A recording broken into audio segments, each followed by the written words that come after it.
So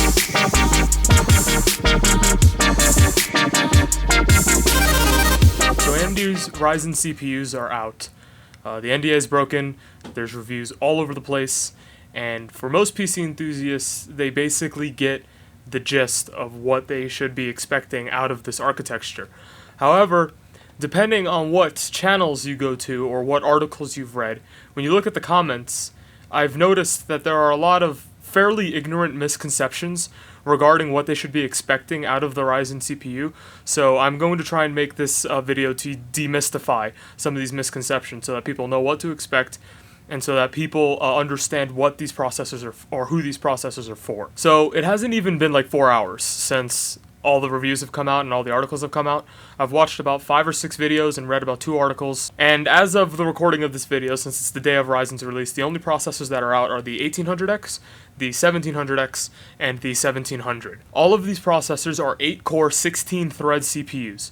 They are supposedly offering a 52% higher instructions per clock performance over the previous gen AMD CPUs, which in the case of the 8-core 16-thread, the only closest competitor really is the FX 8320 and 8350, even though those would probably be more fairly compared to the 4-core 8 threads based on what we know in regards to how AMD managed to get 8 cores in those processors. So what I'm going to summarize with these processors is that I'm basically going to compare them to Intel and summarize certain aspects of what the processor does or what it's capable of compared to what Intel processors are capable of. One thing that I noticed is that all of these reviews, with the exception of OC3D's, as per his own choice, are using an Asus Crosshair 6 Hero motherboard. He's using an Asus Prime X370 motherboard. I'm not sure if this is intentional, but TTL effectively admitted that everyone was asked to use the Crosshair Hero for their reviews. So the first thing I want to talk about is the IPC performance of the CPU. We know for a fact that based on benchmarks, the instructions per clock of Ryzen processors is not up to the instructions per clock of Broadwell-E processors, and it is even farther away from the instructions per clock performance of Kaby Lake processors. And because of this, when you look at various benchmarks, it looks like the Ryzen processors perform worse than the 4-core Kaby Lake processors in games. Now, people are finding this to be a disappointing thing, but you cannot use the logic that because the 7700K is $330 and the Ryzen 1700 is $330, and then the other two processors are more expensive than that, that you should be comparing them to the 7700K for games. The price, there is no link between the price of a processor and what kind of market it's for. A fair comparison to make for the Ryzen processor is to compare it to other 8-core 16-thread processors. Games are not using 16 threads. It would be a fairer comparison to compare the 1400X, which isn't out yet, but it's going to be their highest-end 4-core 8-thread CPU, to the 7700K. And on top of that, the overclocking capability of the Ryzen CPUs is not good relative to the boost clocks that AMD was able to achieve from stock. Now, you can jump to certain conclusions with this, because Intel allows overclocking, and I've seen people get 6900Ks up to 4.4 gigahertz. Now, you can make the claim that AMD Ryzen CPUs are more consistent from CPU to CPU simply because they're not like your Silicon Lottery winning CPUs are only going to get like 200 megahertz more than your stock CPUs in regards to their turbo frequency if you have adequate cooling. But if we look at the specs, which I have open on a monitor over here, the 1800X, 1700X have a 95 watt TDP. The 1700 has a 65 watt TDP. The 1600X, which is a 6-core 12-thread processor, has the same TDP as the 1700X and 1800X, which are 95 watts, and they're 8 cores, 16 threads.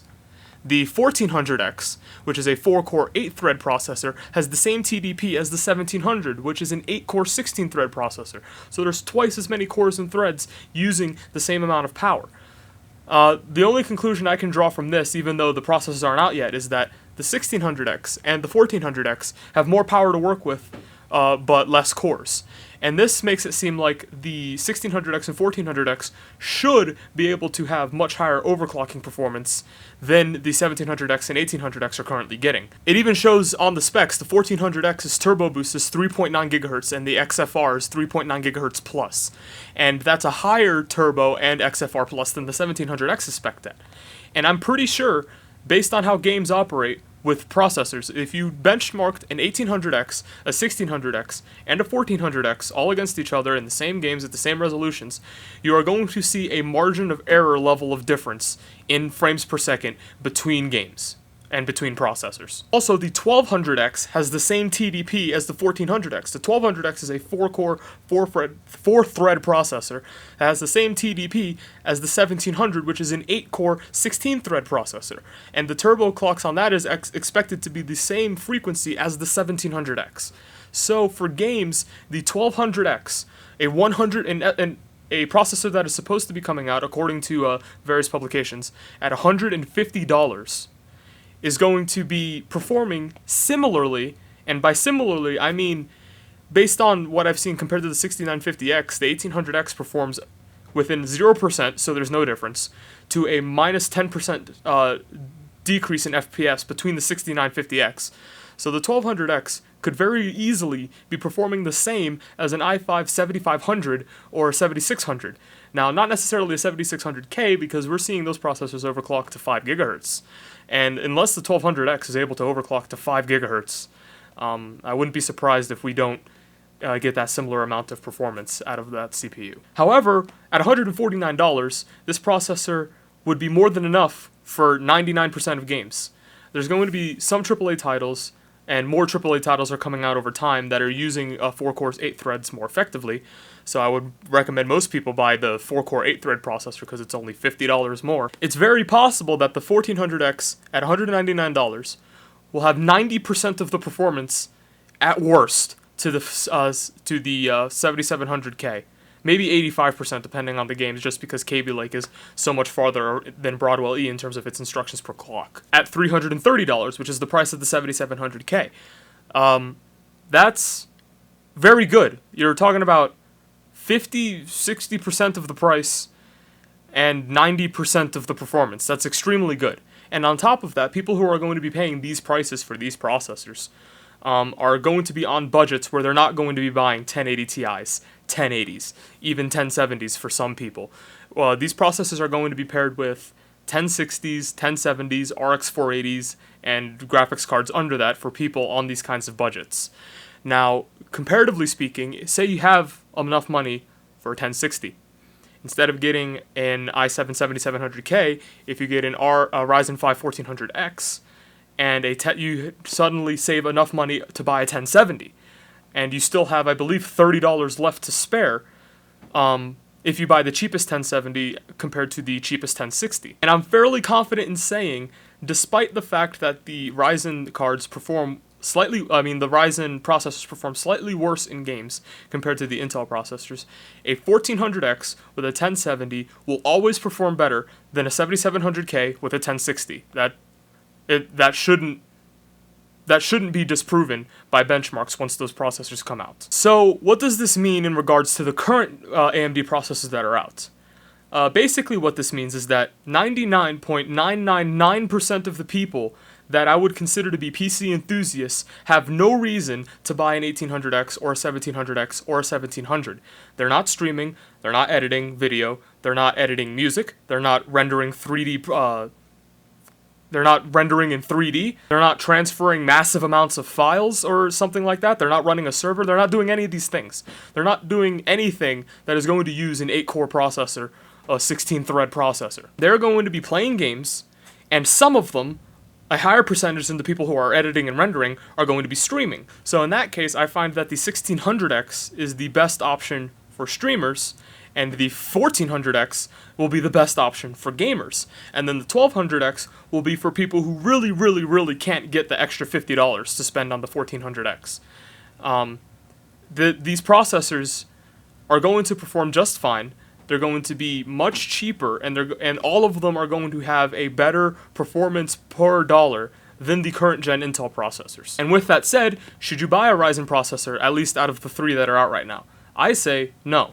For me, rendering videos, publishing them on YouTube, I don't even see a reason to buy a 1700, 1700X, 1800X, in my opinion, when I can spend $60 less on the 1600X. And it's not about I'm spending $60 less and losing 2 cores and 4 threads. I'm spending $60 less and losing effectively no performance in regards to the FPS I get in games when I stream and the speed at which my videos render. The Ryzen processors are just showing us what the architecture is capable of and what we should be expecting, relatively speaking, out of the lower end Ryzen processors that are going to be coming out. And don't forget, AMD is also going to be releasing 7th gen Athlon processors and APUs that are going to be compatible with these motherboards.